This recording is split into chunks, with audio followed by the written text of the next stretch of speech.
Hey guys, so I'm really excited to share this homemade automatic Fisherman, or you can call it an automatic hook setter, that I used last weekend. Caught a really nice northern pike through the ice with this. It was unlike any other ice fishing experience, very thrilling. When this thing whipped up, the bell started ringing, ran over there, the pike was hooked, he was peeling drag, he was rolling. He could not get the hook off. It was hooked super strong. It was a vicious hook set. And when I pulled that pike through the ice, I looked down at this automatic Fisherman, and I was like, yeah, we did it. And there's so much pride, not only in catching a fish, a really nice fish, because it's man versus fish, but catching a fish with something you make. If you guys haven't made something and caught a fish with that thing that you made, totally recommend doing that. And here's your chance. I'm going to show you how to make these. There's nothing like it. A lot of pride. It's an amazing feeling. I can't wait to use these again this weekend. I actually made 4 of these for under $20. Believe me, I know it's hard to believe, and I'm going to post all of the materials in the description, as well as step-by-step instructions in the description. But I made 4 of these for $20. If you try to buy 4 of these retail, you're looking at least $100 to $150. And you can make these very simple. I am not an extremely handy guy, but following simple instructions, you can put these together, and they are very, very effective. It's just a lot of fun. It's different than a tip-up. The experience is much different. You lose so many fish trying to set that hook with a tip up. The pike that bit this was hooked, and it was not getting off. So you don't have to worry as much about losing fish based off of the hook set.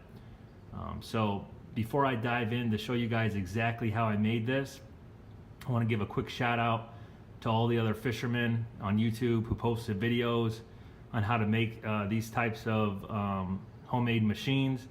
I definitely watch, I'm pretty sure I watch almost every video on YouTube on how to make automatic hook setters, automatic Fisherman, automatic jaw jackers, all the do-it-yourself videos on how to make these types of machines. And I want to give a quick shout out to all you guys. I definitely was inspired by your videos. I took material and design ideas from your videos, and then I added my own touch to it. There's some unique things that's designed that I'll go over, and I'm really proud of it, and it works. Boy does it work, and I have a lot of fun. I had a lot of fun making it. So bear with me. I took detailed notes here, as you can see, to make sure I get through everything that you guys are going to need to make these. I don't want to miss a step, so if you hear silence, that's just me reviewing my notes. Let me quickly show you conceptually how this works. So you see I got a bell up there. So if you're in your shanty, or you're a little bit away from this automatic Fisherman, you're going to be able to hear that bell. It is very it's loud. And then you've got a flag, so you're going to be able to see it. So you've got the visual, and you've got the audio. You can hear it. So you're going to want to put this over close to the ice right here, and this line goes inside the hole that you've made.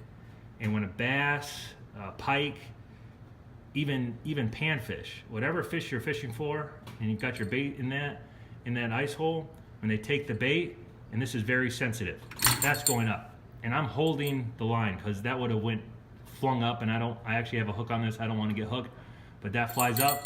And this is what it was looking like out there on the ice. It was looking like this. And when you're running over there, you're seeing the rod go up and down. Be prepared. You have a fish on the line. That fish is hooked. And you just go, you grab that pole, and you start reeling in that fish. And it's a very exciting experience to do that. Okay. So that's conceptually how this works. It's different than a tip-up. And you're not going to lose as many fish. You're going to hook those fish. Okay, let me dive into how I made this. I'm just looking at my notes. So you're going to want to start with this plank. This plank is 22 inches long, roughly 5 to 6 inches wide, and the video description will have the exact measurements, and 1 inch thick. Don't bother trying to find this exact measured board at Home Depot or at other hardware stores. You're not going to find that. You're going to have to get a bigger board. I got an 8-foot long board of this, and I asked Home Depot, hey, can you cut the board into 4 even pieces 22 inches long? They cut it for free. You know, that's what they do. No need to dust your tools off, have them cut it at the store. It just makes it easier on yourself. I had all of the wood here cut at the store, so all I had to do was assemble it when I got home. Another key point about the wood is this is all treated wood. So when you go to the lumber section, don't just go and get any lumber. You're going to want to get treated lumber. So make sure that the plank you get is treated. Now, what is treated wood? It's wood that's been treated with certain chemicals, certain coating. It's going to be protected against the elements out there on the ice.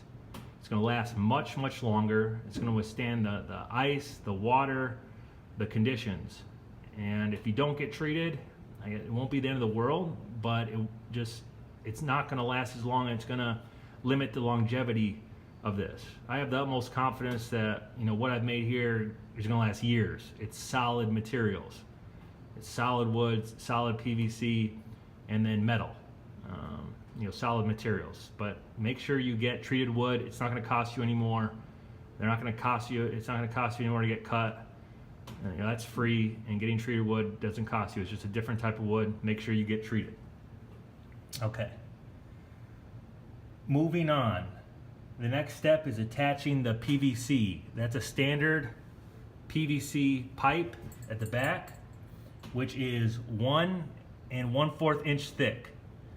Now, an important detail about that is it needs to get cut at an angle. That's so it can sit flush at an angle on the plank. So ask Home Depot if they're willing to do that for you. I didn't ask them to cut the PVC. I just cut it at home with a small handsaw at an angle. And then I used a hand sander to kind of rough out any of the edges so it was flush to the board. But they may even be able to cut that at an angle for you. And that's about 5 or 6 inches long. So cut multiple pieces that are 5 or 6 inches long, and you can make multiple sets of this. Okay, the way you attach that PVC to the board is you drill it in, excuse me. So you're going to want to make pilot holes at the end. Let me turn this around. You're going to want to make pilot holes so you can get those screws in easily with your drill. Once you have the pilot holes drilled, drill in the screws. Those screws are roughly 1.5 inches, and I screwed in 4 at an angle, and that's very secure. That's not going anywhere. So that's how you get the PVC pipe on the plank. Pretty straightforward. Now, the next thing you want to do, if you haven't already picked out the rod you want to use, go grab the rod you want to use and put it in the PVC that you've just attached. This is a really important part of the process. This is where you're going to set where you attach it here, and you want to maximize the tension. So you're going to want to grab a pole, and when you pull it down, it's pretty hard to pull down, and it gives you a lot of tension. And once you find the spot that you're satisfied with the tension, you mark that, and that's where you're going to put that eye screw.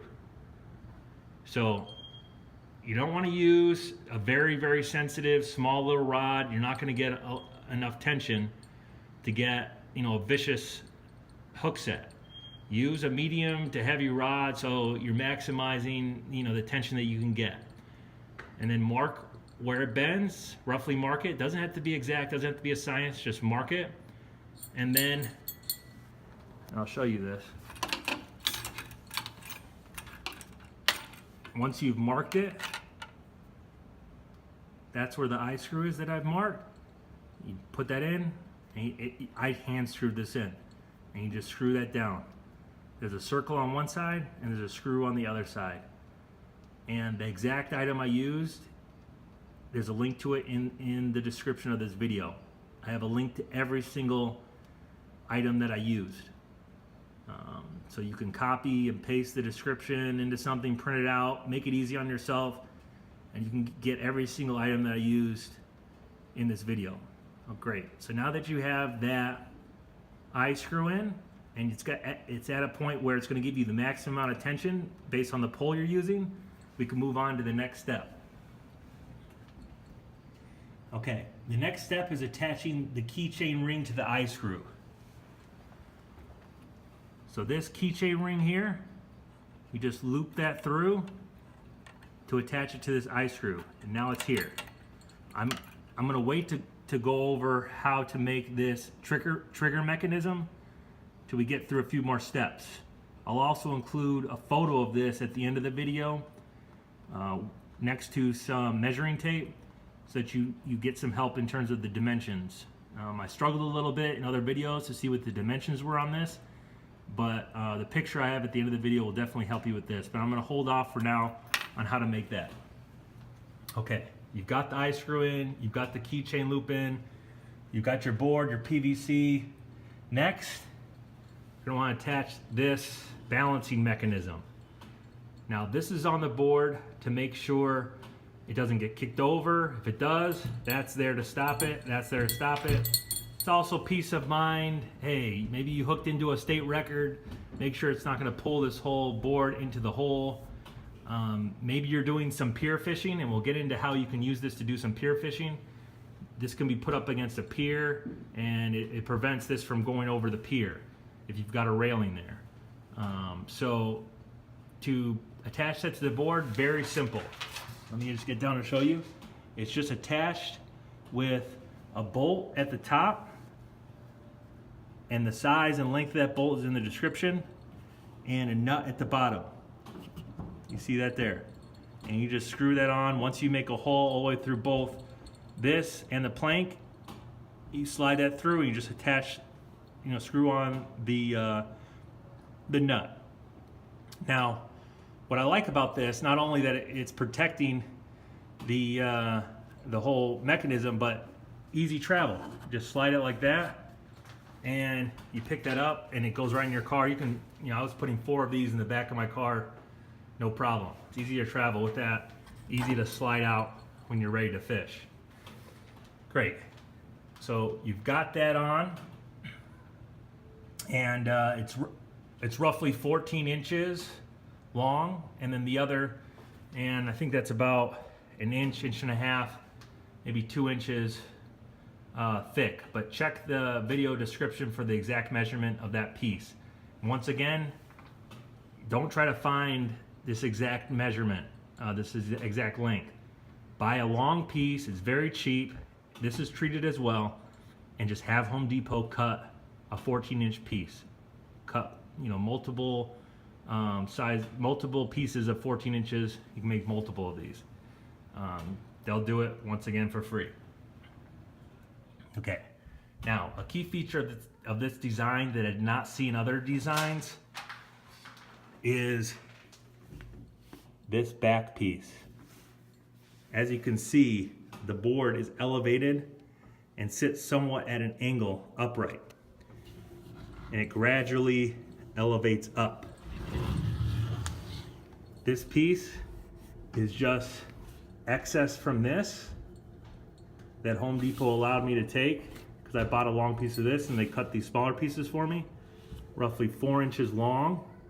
And you just attach this to the back of the board with 2 screws. These screws are a little bit longer, closer to 2 inches long.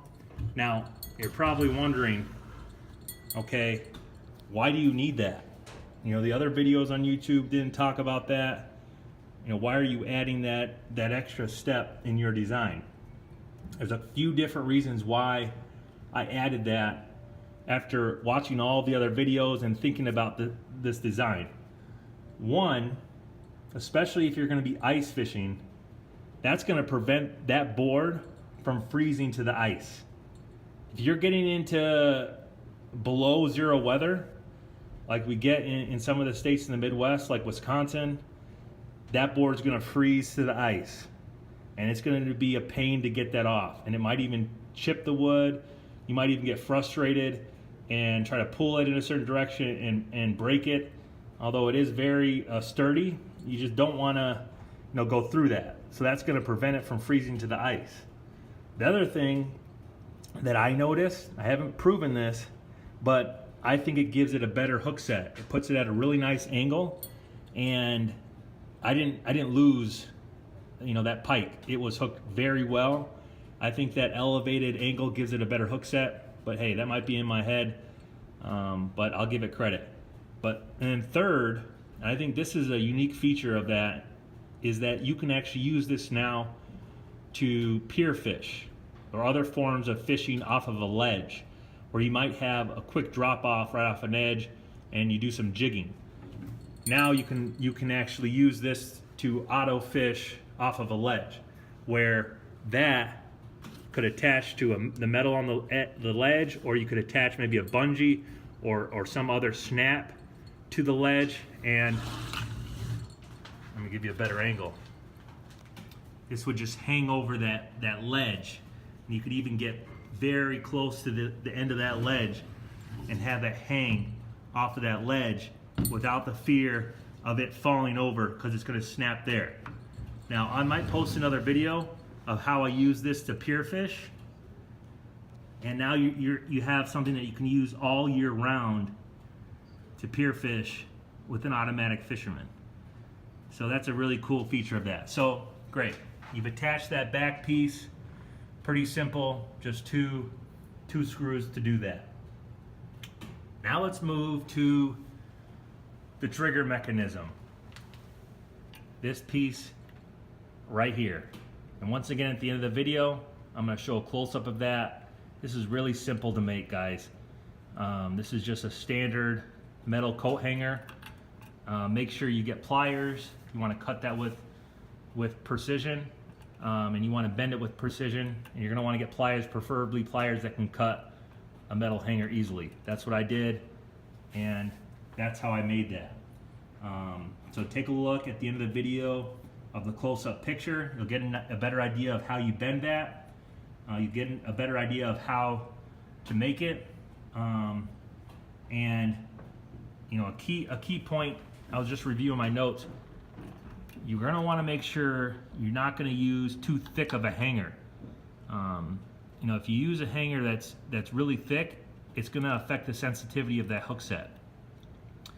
So you're going to want one that's not too light, but not too thick. I'm putting this up to my finger. You can kind of see there how thick that is, but I think the picture at the end of the video will also help to give you a better sense. So let me just leave that there. You can see how that works. Okay. Right. So that's very simple. This can come off. As you can see, this can come off of that. In case, let's say for some reason you're not satisfied with the hook sets on that, you can replace this very easily. It just loops right into the keychain ring. Okay. If you don't already have the rod and the rod holder in the PVC, go ahead and put that back in, and attach the flag. That flag, if you want to call it a flag, guys, that's just leftover holiday ribbon. This ribbon has a little bit of metal on the ends, so I was able to wrap that ribbon around a pipe cleaner and then use that to tie it through the eyelets of that pole. You don't have to use ribbon, just use something that's going to give you a visual that's going to withstand the conditions out there, and you'll be just fine. That bell, those bells are awesome and they're cheap. You get that bell at Walmart, a 2-pack, it's going to be between $2 and $3. And you're going to hear that. And you're going to hear that pretty far out there, especially if it's very quiet on ice. You're going to hear that. So I recommend getting that. If you're using a shanty, You don't have to be looking out the window every 5 minutes. You're going to be able to hear when you have a fish. So attach that. I don't recommend attaching it to the tip, because when you do that, if you attach that to the tip, it's going to affect how you attach this to the trigger mechanism. It's just not going to work, and it could prevent you from catching a fish. So attach it, I recommend, to the second eyelet, maybe the third eyelet, depending on the pole that you're using. Okay. We pretty much have, just check my notes, that's it. So let me take a second, and I'm going to put the camera down, and I'm going to set this up and show you now once again how it all works.